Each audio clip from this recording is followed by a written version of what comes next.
हरिओम. प्रवचन क्रमांक 14. संपूर्ण भावार्थ दीपिका. अध्याय 1. अर्जुन विषाद योग. ओवी क्रमांक 207 ते 224. गीता श्लोक क्रमांक 31. भावार्थ दीपिका. ओवी क्रमांक 207. या कौरवा जरी वधावे तरी युधिष्ठिरादिका कान वधावे, हे येर येर आघवे गोत्रज आमुचे. ओवी क्रमांक 208. म्हणून जळो हे झुंज प्रत्यया न ये मज, येणे काय काज महापाप. अर्जुन म्हणतो, कौरवांचे आणि आमचे गोत्र एकच आहे. मग जर कौरवांना ठार मारून चालणार आहे तर मग पांडवांना का ठार मारू नये. अर्जुन वैचारिकदृष्ट्या किती भरकटला आहे पहा. आता कौरव शत्रू म्हणून समोर आले आहेत, यामुळे गोत्रज म्हणून नव्हे तर शत्रू म्हणून त्यांना ठार मारावे असे आहे. कौरव आणि पांडव यांच्यात गोत्र ही समता, हे समानतत्व अर्जुन सांगत आहे. परंतु श्रेयस आणि प्रेयस या कसोटीवरून समता ठरवावी लागते. गाईला गवतच खायला द्यावे लागते, तिला मांस खायला घालून चालणार नाही. घरामध्ये विंचू साप शिरला तर त्यांना ठार मारणे हेच श्रेयस्कर आहे. त्यांना अतिथी देवो भव असे म्हणून आसरा देऊन चालणार नाही. आणि म्हणून अर्जुन जे म्हणत आहे, मलाही लढाई करणे रुचत नाही, पटत नाही, जाऊ दे मरू दे, आग लागो या लढाईला, असे म्हणून चालणार नाही. युद्ध करून पांडव त्यांचे हक्काचे राज्य मिळवत आहेत. त्यात संहार विध्वंस झाला तर युद्धात तो अपरिहार्य आहे आणि क्षम्यही असतो. यात पाप दोष लागण्याचा प्रश्नच उद्भवत नाही. अर्जुन म्हणतो, येणे काय काज महापाप. यात पाप लागण्याशिवाय आम्हाला आणखी काय मिळणार. यात पाप नाही हे आपण पाहिले. आता प्रश्न राहतो काय मिळणार याचा. अर्जुन कुरुवंशी व राजा आहे. प्रजेला धर्माचे न्यायाचे राज्य देणे हे राजाचे प्रथम कर्तव्य आहे. कौरवांकडून हे झाले नाही, परंतु याउलट मात्र होत आहे. यामुळे कौरवांना राज्यहीन करून तेथे धर्माचे न्यायाचे राज्य स्थापन करणे हे त्याचे काम आहे. परंतु हे जर तो न करेल तर मात्र कर्तव्यच्युत झाल्याचे पाप त्याला लागेल. ओवी क्रमांक 209.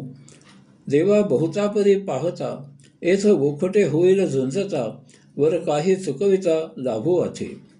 अर्जुन म्हणतो, देवा खूप विचार केला तर युद्ध केल्याने त्याचा परिणाम वाईटच होईल. परंतु जर युद्ध झाले नाही तर मात्र कल्याणच होईल. हा अर्जुनाचा विचार अपरिपक्व आहे. तो पूर्ण विचारांती घेतलेला नाही. परंतु तरीही तो त्याच्या या विचाराच्या पुष्ट्यर्थ भगवंत श्रीला अनेक गोष्टी सांगत आहे आणि कसे करून तो युद्धापासून परावृत्त होऊन युद्धभूमी सोडून जाऊ इच्छित आहे. परंतु प्रत्यक्षात तो भगवंत श्रींना सोडून जाऊही शकत नाही, कारण त्याने स्वतःच भगवंत श्रींना युद्धासाठी गळ घालून त्यांच्या अटी आणि विशेष म्हणजे ते स्वतः युद्ध करणार नाहीत हे मान्य करून आणले आहे, हे ते विसरू शकत नाही. आता त्याचे म्हणणे काय आहे ते आपण पाहू. गीता श्लोक क्रमांक 32, 33 आणि 34. भावार्थ दीपिका. ओवी क्रमांक 210 ते 224. अर्जुन म्हणतो, कृष्णा, असा म्हणजे आतापर्यंत त्याने जे सांगितले त्याप्रमाणे विजय मिळवण्यात त्याला रस नाही. असे राज्य जरी मिळाले तरी ते त्याला काय करायचे, कारण या सर्व आमच्याच लोकांना ठार मारायचे आणि मग त्यामुळे मिळणारे राज्यभोग घ्यायचे. या सर्वाला आग लागो. या असल्या सुखाशिवाय जे काही दुःख भोगावे लागेल ते आम्ही सहन करू. यांच्यासाठी आम्ही आमच्या प्राणांचाही त्याग करू. परंतु त्यांना मारावे आणि राज्य भोगावे असा विचार आम्ही स्वप्नातही करू शकत नाही. आम्ही आमच्या वडीलधाऱ्यांचे अहित करायचे असेल तर आम्हाला त्याने यासाठी जन्माला घातले का. त्यांना मारून आम्ही जगायचे कोणासाठी. कुळाला वंश मिळावा अशी इच्छा जी केली जाते ती स्वजनाने स्वकीयांचा संहार करावा यासाठी का. आपले मन त्यांच्याविषयी कठोर करावे असे मनात तरी कसे यावे? त्यांना आपल्याकडून सौख्य मिळेल असेच आम्ही करणे श्रेयस्कर. आम्ही पराक्रम गाजवावा, आम्ही जे मिळवावे त्याचा त्याने उपभोग घ्यावा. त्यांच्या सौख्यासाठी आम्ही प्रसंगी प्राणाचीही पर्वा करू नये.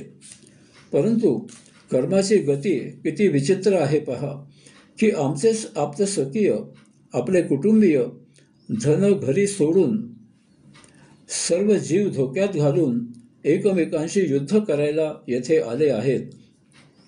जरी ते असे आले असले तरी मी त्यांना कसे मारू? आपल्याच जीवलगांचा घात मी कसा करू? देवा, हे कोण कोण आहेत हे तुला माहीत नाही का? पलीकडे ज्यांचे आमच्यावर थोर उपकार आहेत असे भीष्म द्रोण आहेत. येथे मेहुणे, सासरे, मामा, बंधू, तसेच पुत्र, नातू, आप्त, सखीय असे सर्व आहेत.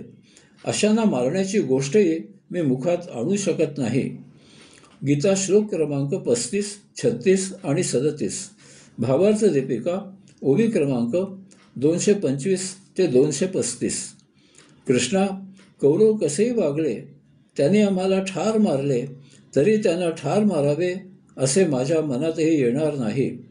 मला त्रिभुवनाचे राज्य जरी अनासाये मिळाले तरीही मी असे निंद्य कृत्य करणार नाही. कृष्णा, आम्ही असे स्वजनांच्या वधासारखे कृत्य केले तर आमचा आदर कोण करेल? पुढे अर्जुनाने भगवंत श्रींना चकविणारा एक वेगळाच मुद्दा उपस्थित केला. कृष्णा, आम्हाला तुला तोंड दाखवायला तरी जागा राहील का? कारण कुलक्षय केला असता अनंत पातक लागते. मग अशा पापी असलेल्या आम्ही तुला कुठे शोधणार? बागेत अग्नितांडव सुरू झाले तर कोकिळा तिथे एक क्षणभरही थांबत नाही. सरोवर चिखलाने भरले की चकोर पक्षी त्याचा तिरस्कार करून तेथून निघून जातो. त्याप्रमाणे देवा, आमच्याकडून पाप झाले की पुण्य आम्हाला सोडून जाईल. आमच्या पुण्याचा लेश नष्ट झाला की आम्ही मायेत अडकू आणि त्यामुळे तू आम्हाला दुरावशील. कृष्णा, म्हणून मी हे करणार नाही. या निंद्य कर्मासाठी मी शस्त्रे हाती धरणार नाही. तुझ्याशी आमचा वियोग झाला तर आम्हाला अंतःकरणापर्यंत असह्य वेदना होतील. यास्तव देवा, कौरवांचा वध करून राज्याचा उपभोग घ्यावा हे माझ्याकडून कदापिही घडणार नाही. अर्जुन भगवंत श्रींना आणखीही बोलला आहे ते आपण पुढील प्रवचनात पाहू. हरिओम.